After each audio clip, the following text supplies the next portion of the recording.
नमस्कार दोस्तों, स्वागत है आपका अपने YouTube चैनल पावरफुल कॉन्सेप्ट्स में। दोस्तों आज हम लोग DI डिस्कस करेंगे कि जो एग्ज़ाम होते हैं उसमें DI पोर्शन जो आता है डाटा इंटरप्रिटेशन का, वो किस प्रकार से उनके क्वेश्चनों को सॉल्व किया जाता है। क्योंकि UP PET में ये 20 मार्क्स का क्वेश्चन पूछा जाता है DI पोर्शन, और SSC GD में भी ये पूछा जाता है 5 मार्क्स का, और भी अन्य एग्ज़ामों में ये आएगा आपका। ठीक है, तो सबसे पहले तो आप ये जान लीजिए कि DI के किस प्रकार के क्वेश्चंस आते हैं। तो जैसे कि ये लाइन डायग्राम वाला क्वेश्चन हो गया, या आपसे पाई चार्ट वाला क्वेश्चन हो गया, ये दंड आरेख वाला हो गया जिसमें टावर वगैरह जो लगे रहते हैं इस टाइप से जो, ठीक है, या कोई टेबल वाला क्वेश्चन आता है जैसे इस प्रकार से आपको कोई एक टेबल दे देगा, उसी में डाटा दिया रहेगा और आपको उनको डाटा को पहचान कर क्वेश्चनों के आंसर करने होते हैं। ठीक है, मतलब कि किसी भी प्रकार से DI का आपका क्वेश्चन दे सकता है। अब DI के क्वेश्चन देने का उसका मेन मोटिव क्या है, क्यों देते हैं DI के क्वेश्चन एग्ज़ाम में। तो भाई जितने भी ये गवर्नमेंट ऑफिसेज होते हैं आपके, उन सभी गवर्नमेंट ऑफिसों में जो मेनली डाटा होता है वो आपका इसी फॉर्म में दिया रहता है। अब सपोज़ आपका जॉब लग गया, आपको ये डाटा पढ़ना नहीं आता है कि किस प्रकार से क्या क्या डाटा दिया गया है, तो आपका कैसे काम चलेगा। तो सबसे पहले क्वेश्चंस कैसे सॉल्व करते हैं वो बात की बात है। पहले तो आपको डाटा देखना आना चाहिए कि जो भी पिक्चर आपको दी गई है उस पिक्चर में क्या डाटा दिया गया है और हम उससे क्या क्या पॉइंट निकाल पाएंगे, क्या क्या समझ पाएंगे। जैसे कि UP PET में इस प्रकार से क्वेश्चन आया हुआ था आपका। तो क्वेश्चन देने से पहले ये ऊपर जो डाटा दिया रहता है तो वो आपको बताता है कि क्या किस बारे में ये डाटा दिया गया है।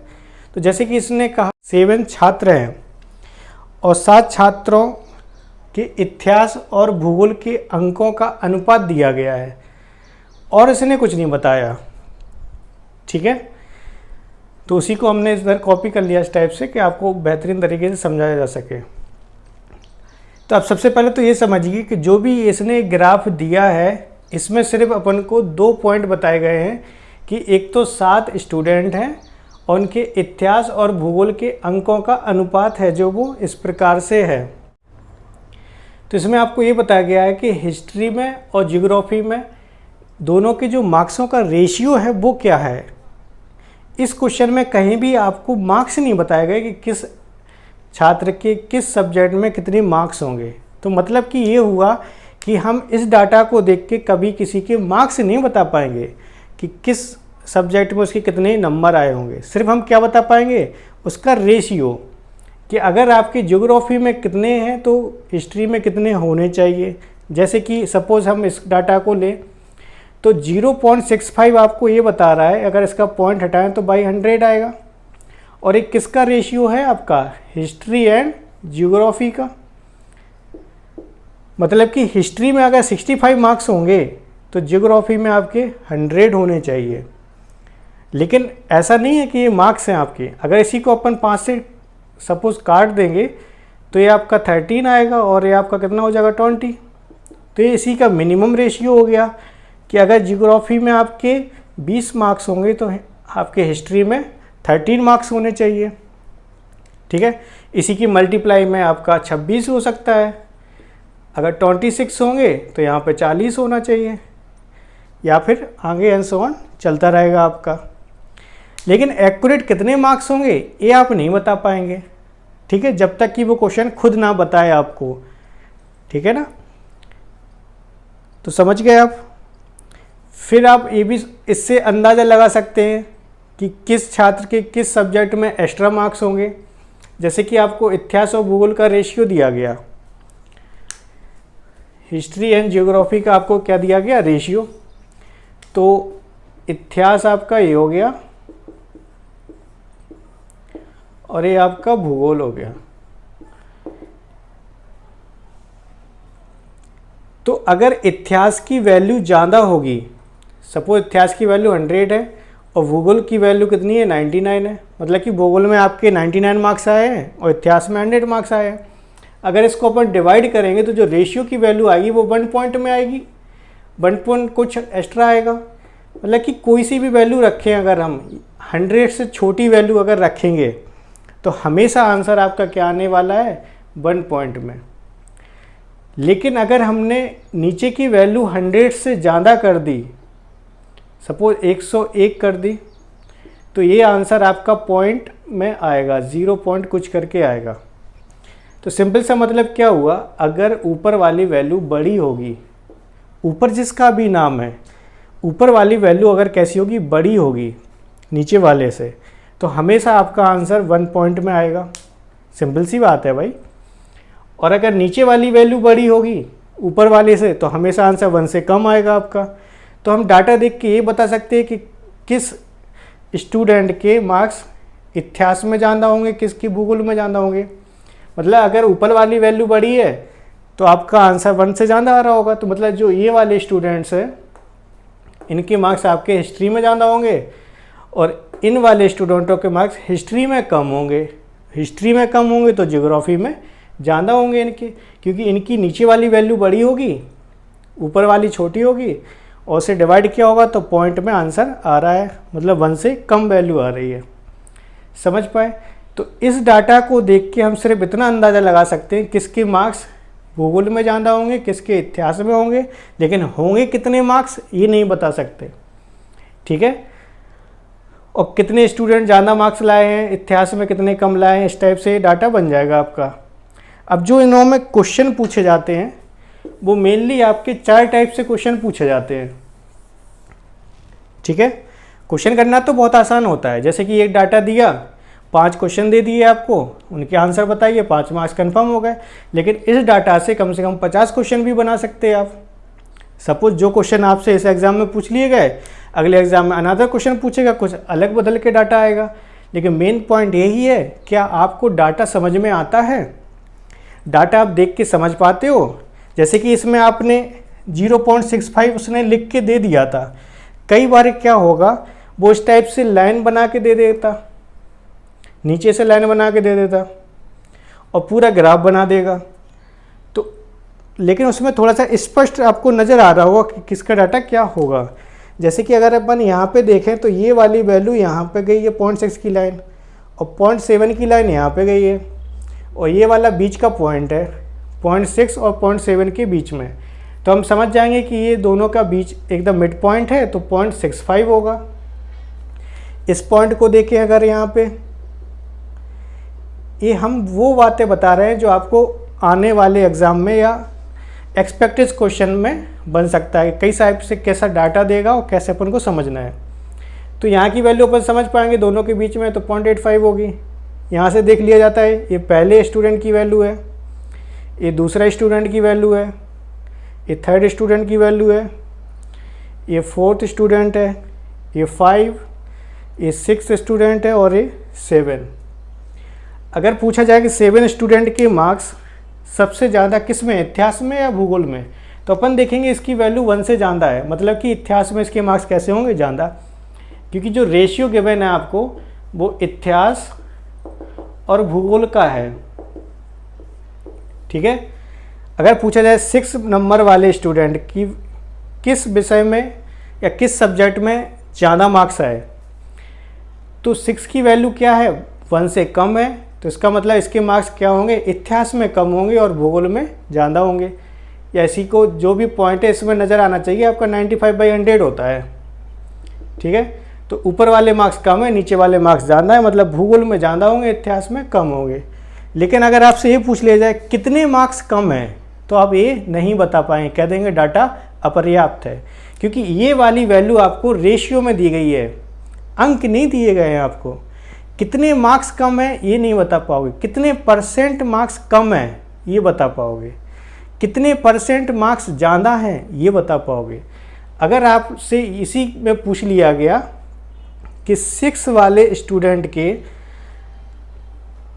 इतिहास में मार्क्स भूगोल की अपेक्षा कितने % कम हैं, तो मतलब ये 95 है, 100 है, तो इससे कितने % कम है।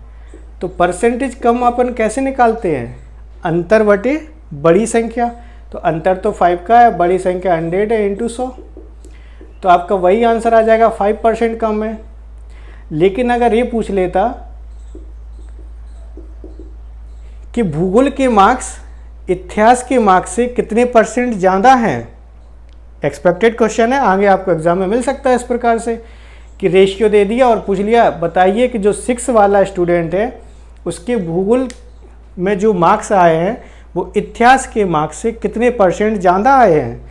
तो भूगोल के मार्क्स कितने हैं आपके 100, इतिहास के कितने 95। तो % ज़्यादा कैसे निकालते, दोनों का अंतर बटे छोटी संख्या। तो अंतर 5 होगा, छोटी संख्या कितनी होगी 95 × 100। 5 से कैंसिल आउट कर लेंगे आप, तो आप कह पाएंगे कि 100/19%। या इसी को सही बटे में आपका आंसर दे सकता है। समझ पाए। तो इस प्रकार से एक्स्ट्रा क्वेश्चन बन जाएगा, इसमें पूछ सकता है आपका। इसी प्रकार से थर्ड वाले में कि थर्ड स्टूडेंट के जो मार्क्स हैं वो इतिहास में कितने हैं, भूगोल में कितने हैं, किस रेशियो में है, मार्क्स कितने कितने हैं वो नहीं बता पाएंगे। किस रेशियो में है, तो 35:100 रेशियो में है। इतिहास में ज़्यादा है कि भूगोल में ज़्यादा है, तो भूगोल में ज़्यादा है, इतिहास में कम है।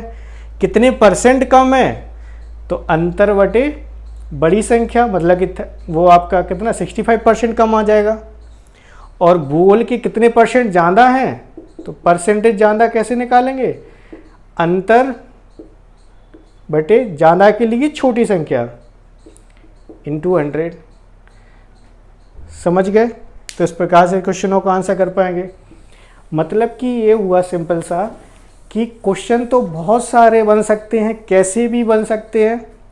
सारे क्वेश्चनों को सॉल्व करने का सिर्फ एक तरीका होता है कि कैसा भी क्वेश्चन आ जाए डीआई का, आपको 4 चीज़ें निकालनी आनी चाहिए और डाटा समझ में आना चाहिए कि क्या डाटा दिया है। तो अभी हम लोग 1 बाय 1 इस टाइप से क्वेश्चनों को देखेंगे, सभी प्रकार के क्वेश्चनों का डाटा समझना क्या कोशिश किया करेंगे। ठीक है, कि आप एक एक से हर टाइप के क्वेश्चन का डाटा समझ पाओ। डाटा समझ गए, क्वेश्चन आपका चुटकियों में सॉल्व हो जाएगा।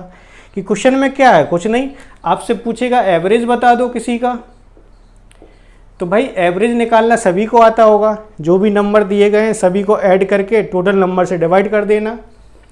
कुल योग अपॉन कुल संख्या, ऐसे ही एवरेज निकालते हैं। इसकी एवरेज निकालने के और तरीके होते हैं, बहुत आसान तरीके होते हैं। सभी को इक्वल कर दो तो वो एवरेज बन जाता है। वो जैसा क्वेश्चन आएगा उसमें मैं आपको समझाऊंगा। ठीक है, एवरेज पूछ लेगा या आपसे पूछ लेगा रेशियो बता दो, मतलब कि कोई सा भी 2 नंबर दे देगा कि उन दोनों नंबरों के बीच क्या रेशियो होगा वो बताना होगा आपको। तो रेशियो बता पाओगे आप। फिर जो आपसे जो 2 मेन चीज़ हैं कि कितना % ज़्यादा है, कितना % कम है, या ए बी का कितने % है। ठीक है, ये 3 चीज़ें आपको अच्छे से आनी चाहिए। तो जब भी आपसे क्या पूछे, % ज़्यादा या % लाभ या % वृद्धि, इसी को इंग्लिश में अपन कहें तो % प्रॉफिट, % इंक्रीज, % मोर, मतलब कि सारे आपके सिनोनिम्स हैं। % वृद्धि, लाभ ज़्यादा, या % बढ़त कितनी है, कितना बढ़ गया, या कितने % बढ़ गई वैल्यू। तो जो भी आपका ज़्यादा वाला सिस्टम लिखा हो तो आपको क्या करना है, ज़्यादा वाले के लिए अंतर बटे छोटी संख्या। जब भी ज़्यादा की वैल्यू बात चल रही होगी तो आपको क्या करना होगा, अंतर अपॉन छोटी संख्या इंटू 100। ठीक है, जब भी % ज़्यादा निकालना हो, % वृद्धि निकालनी हो, % लाभ निकालना हो, % बढ़त निकालनी हो, % इंक्रीज हो, % प्रॉफिट हो, % मोर हो, अरे भाई कोई भी % हो ज़्यादा की बात चल रही हो तो कुछ नहीं करना, जो भी 2 नंबर आपके जो डाटा में से आए होंगे उन 2 नंबरों का अंतर बटे छोटी संख्या। ज़्यादा के लिए छोटी संख्या और % कम के लिए अंतर बटे बड़ी संख्या, ये करना है आपको।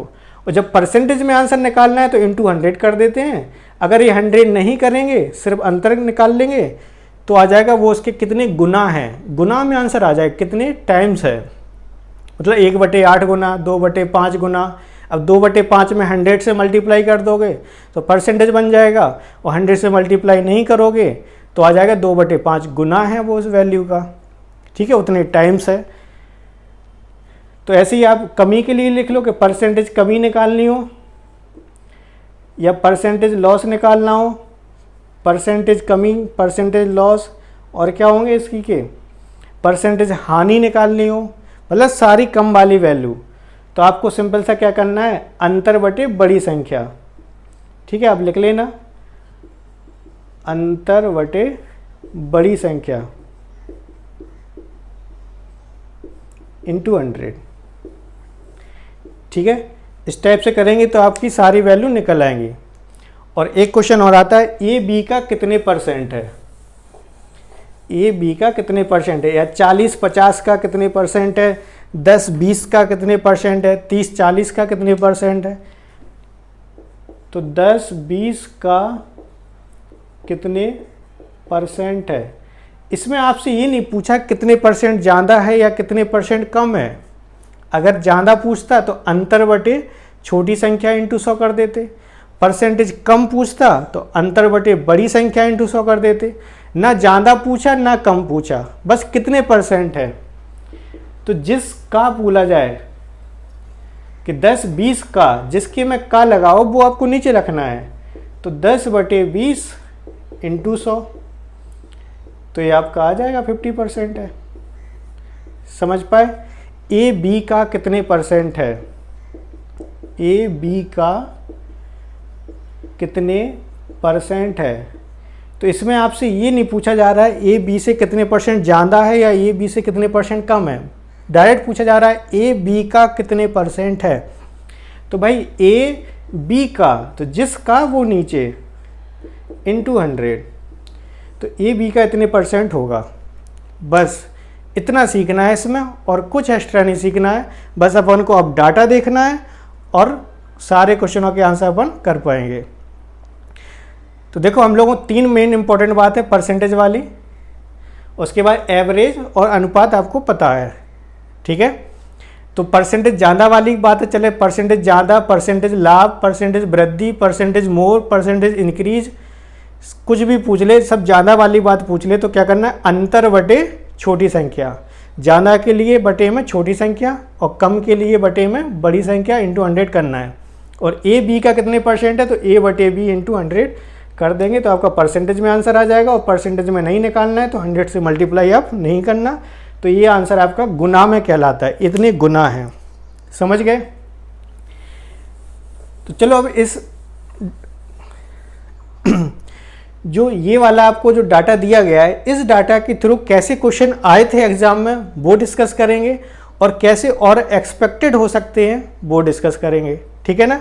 तो देखिए, जो नेक्स्ट क्वेश्चन आपको दिया गया है कि कितने स्टूडेंट हैं जिनके भूगोल की अपेक्षा इतिहास में अधिक मार्क्स आए हैं। अब भूगोल की अपेक्षा इतिहास में अधिक मार्क्स आए हैं, इतिहास बटे भूगोल करेंगे अपन, हिस्ट्री अपॉन ज्योग्राफी। इसकी वैल्यू अगर ज़्यादा होगी तो आंसर 1 पॉइंट कुछ आएगा। तो कितने बार 1 से ज़्यादा आंसर दिया गया है, उनका रेशियो 1 से ज़्यादा है, तो 1 2 3, तो 3 जो वैल्यू हैं वो 1 से ज़्यादा है। इसका मतलब है कि ये 3 जो स्टूडेंट हैं इनकी इतिहास में ज़्यादा नंबर है, भूगोल में कम है। कितने कितने नंबर ज़्यादा है ये नहीं बता पाएंगे, सिर्फ अनुपात बता पाएंगे, क्योंकि नंबर किसी की कहीं पर भी आपको नहीं दिया गया, ना तो क्वेश्चन के ऊपर दिया ना कहीं दिया, ठीक है ना। तो 3 स्टूडेंट हो गए, तो आंसर अपन क्या लगा देंगे, सिंपल सा 3। लेकिन कई बार आपसे ऐसा भी पूछ लेता किस किस स्टूडेंट के मार्क्स हैं, तो अपन कह सकते हैं कि ये 4 नंबर वाले स्टूडेंट के, ये 5 नंबर वाले के, और ये 7 नंबर के। तो 7 नंबर स्टूडेंट, 5 नंबर और 4 नंबर वाले स्टूडेंट के मार्क्स इतिहास में ज़्यादा हैं। नेक्स्ट क्वेश्चन पूछा गया, किन छात्रों को भूगोल की अपेक्षा इतिहास में कम अंक मिले हैं। भूगोल की अपेक्षा इतिहास में कम अंक मिले हैं, तो वो कह रहा है इतिहास में कम होने चाहिए। अब भाई इतिहास में नंबर कम होंगे अगर, तो ऑब्वियसली जी से भाग देंगे अगर अपन, तो मान 0 से मतलब 0 पॉइंट कुछ करके आना चाहिए। 1 से वैल्यू कम आएगी, तो 1 से वैल्यू कम किस किस की है, 1 2 3 4, इन लोगों की वैल्यू क्या है 1 से कम, तो यही आंसर हो जाएगा कि 4 लोगों के मार्क्स कम है। लेकिन इसमें आपसे ये पूछा गया वो कौन कौन से स्टूडेंट हैं, तो भाई कौन कौन से हैं, तो 1 नंबर वाला, 2 वाला, 3 वाला और 6 वाला। अगर पूछा जाता कितने लोगों के मार्क्स, इतिहास के मार्क्स कम है, तो भाई 4 स्टूडेंटों के कम है, लेकिन कौन कौन से वो स्टूडेंट हैं तो वो अपन नंबर इसका बता देंगे। समझ पाए? तो नेक्स्ट क्वेश्चन आपसे पूछा गया इसी में, तो इसमें पूछा गया है कि भूगोल में छात्र 3 से 4 के मध्य अंक की प्रतिशत बढ़त है। 3 से 4 के मध्य अंक की प्रतिशत बढ़त है। ठीक है, तो देखो डायग्राम में ये 3 और 4 के बीच भूगोल का पूछा गया कितने % बढ़त है। तो भाई भूगोल के मार्क्स अपन को पता है क्या? नहीं पता। सिर्फ भूगोल का क्या पता है? रेशियो, जैसे कि 35/100 ये होगा, 125/100 ये होगा। ठीक है, लेकिन अब अपन उस रेशियो की वैल्यू कैसे निकाल पाएंगे, क्योंकि किसी की वैल्यू तो गिवन नहीं है। तो रेशियो अगर ओनली गिवन है, उसकी वैल्यू अपन नहीं बता सकते, तो इसके लिए इसके मार्क्स का बढ़त नहीं बता पाएंगे। तो अपन कह देंगे डाटा क्या है? अपर्याप्त है। अगर ये ऐसा पूछ लेता क्वेश्चन कि उसके इतिहास और भूगोल के अंकों का अनुपात और इसके इतिहास भूगोल के अंकों के अनुपात से कितने % ज़्यादा है, तो इसमें अपन परसेंटेज ज़्यादा बता सकते हैं। लेकिन अंक कितने % ज़्यादा है ये अपन नहीं बता पाएंगे। ठीक है ना? ठीक है, तो इसका आंसर क्या लगा देंगे? आंकड़े अपर्याप्त है। तो नेक्स्ट क्वेश्चन देखो, ये 4th क्वेश्चन गिवन है आपको कि इतिहास भूगोल के अधिकतम अनुपात और न्यूनतम अनुपात का अंतर कितना है। तो भाई देखो सिंपल सा दिख रहा है कि इतिहास भूगोल का अधिकतम अनुपात ये दिया गया 1.55 और न्यूनतम अनुपात ये दिया गया आपको, और दोनों का अंतर आपको बताना है। तो अंतर सिंपल सा नज़र आ रहा है, 1.55 माइनस 1.35, 0.35 का अंतर कितना आ जाएगा? 1.20। तो इसमें अपन ने अंतर बता दिया। और भी क्वेश्चन कैसे बन सकता है एक्सपेक्टेड क्वेश्चन, कि जो अधिकतम वाला अनुपात है और जो न्यूनतम वाला अनुपात है इतिहास भूगोल का, तो अधिकतम वाला कितने % अधिक है या न्यूनतम वाला कितने % कम है। अगर इसका पूछ लेता है कितने % क्या है? अधिक है, तो परसेंटेज अधिक कैसे निकालते हैं अपन? अंतर बटे छोटी संख्या। तो दोनों में छोटी संख्या क्या हो जाएगी? 0.35। अंतर कितना है आपका? 1.20 और छोटी संख्या हो जाएगी 0.35 × 100।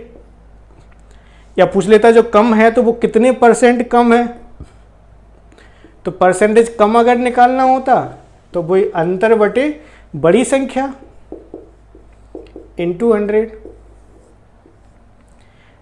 ठीक है, तो परसेंटेज कम और परसेंटेज ज़्यादा अपन निकाल सकते हैं।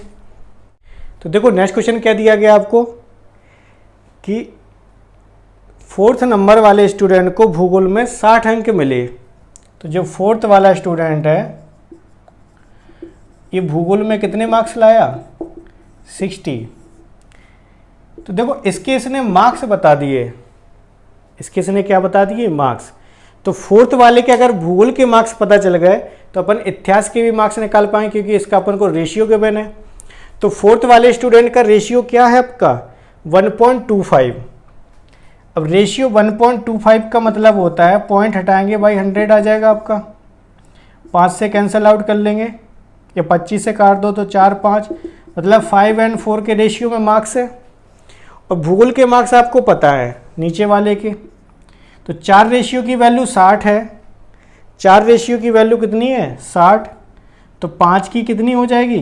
4 की 60 है तो 1 की 15 हो जाएगी, तो 5 की 75 हो जाएगी।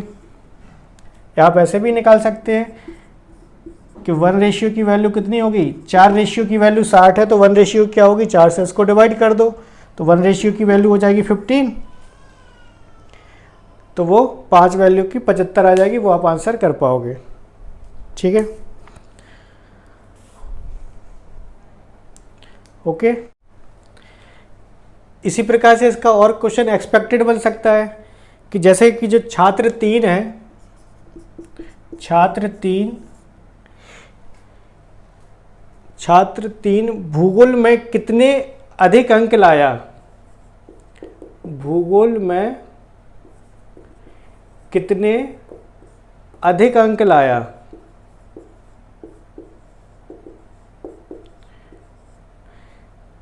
देखो अगर क्वेश्चन इतना ही आया कि छात्र 3 भूगोल में कितने अधिक अंक लाया इतिहास से, इतिहास के अंकों से, मतलब इस टाइप से क्वेश्चन बना दिया कि छात्र जो 3 है ये वाला, ये भूगोल में कितने अधिक अंक लाया इतिहास के अंकों से, तो भाई हम अंक नहीं बता पाएंगे यहाँ पे, क्योंकि अभी तक आपको अंक कहीं के गिवन नहीं है। अगर वो कह देता कि उसके इतिहास में सपोज कुछ अंक गिवन है, 105 अंक हैं, यदि छात्र 3 के इतिहास में 105 अंक हैं तो बताइए वो भूगोल में कितने अधिक अंक लाया। ठीक है, अधिक अंक पूछ रहा है, तो देखो इसका मतलब सिंपल सा होगा कि 35/100 होगा। ये ऊपर वाली वैल्यू इतिहास की है, नीचे वाली भूगोल की है, क्योंकि वो दिया गया आपको इतिहास और ये भूगोल। तो देखो इतिहास में आपको मार्क्स पता है, इतिहास के मार्क्स कितने हैं 105, तो 35 की वैल्यू है 105, तो ये कितने गुना हो गई है 3 गुना, तो भूगोल की वैल्यू 3 गुना कर देंगे 300, तो भूगोल में 300 मार्क्स लाया। अगर आपसे यही पूछा जाए कितने मार्क्स लाया भूगोल में तो 300, लेकिन आपसे पूछा गया कि भूगोल में कितने मार्क्स अधिक लाया, तो भाई 105 से कितना ज़्यादा है, तो आप कहेंगे 195। तो भूगोल के मार्क्स इतिहास के मार्क्स से 195 ज़्यादा है। आपसे ये पूछ लिया जाए कितने परसेंट ज़्यादा है, तो इन दोनों में अगर परसेंटेज ज़्यादा पूछा जाए तो अंतर बटे क्या करना है, छोटी संख्या, तो अंतर बटे छोटी संख्या। परसेंटेज ज़्यादा के लिए कौन सी संख्या, छोटी, तो छोटी संख्या वही आपकी हो जाएगी। अब परसेंटेज अगर आपको निकालना हो तो ज़रूरी नहीं है मार्क्स निकालो, इतिहास और भूगोल के मार्क्स आपको पता है, तो भूगोल के मार्क्स इतिहास के मार्क्स से कितने परसेंट ज़्यादा हैं, तो आप डायरेक्ट रेशियो में भी निकाल सकते हो। इसमें निकालोगे तो भी वही बात है, इसमें निकालोगे तो भी वही बात है, क्योंकि इसको काटोगे तो वही आपका 35/100 बन जाएगा। तो भूगोल के मार्क्स इतिहास के मार्क्स से कितने परसेंट ज़्यादा हैं, तो आंसर क्या हो जाएगा, ज़्यादा के लिए अंतर बटे छोटी संख्या। अंतर कितना है इसका 65, छोटी संख्या 35 × 100, तो ये आंसर आप कर पाएंगे। समझ गए। तो देखिए इसमें मेनली समझना ये नहीं है कि आंसर क्या हो रहा है, मेनली समझना ये होता है कि जो आपको गिवन है वो डाटा आपको समझना है, उस डाटा से आपने मतलब कि वो सारा निष्कर्ष निकाल लिया कि 0.85 का मतलब क्या है, 85/100, 85 मार्क्स किसका होगा इतिहास का, 100 किसका होगा भूगोल का, उस रेशियो में होंगे। किसी की अगर रेशियो की वैल्यू दी गई तो उसके मार्क्स भी निकाल पाएंगे, नहीं दी गई तो अपन मार्क्स नहीं निकाल पाएंगे। किसका किससे परसेंटेज ज़्यादा पूछा कम पूछा, तो ये सब अपन सॉल्व कर पाएंगे। ठीक है, तो चलिए इसका नेक्स्ट वीडियो अपन फिर से लाते हैं।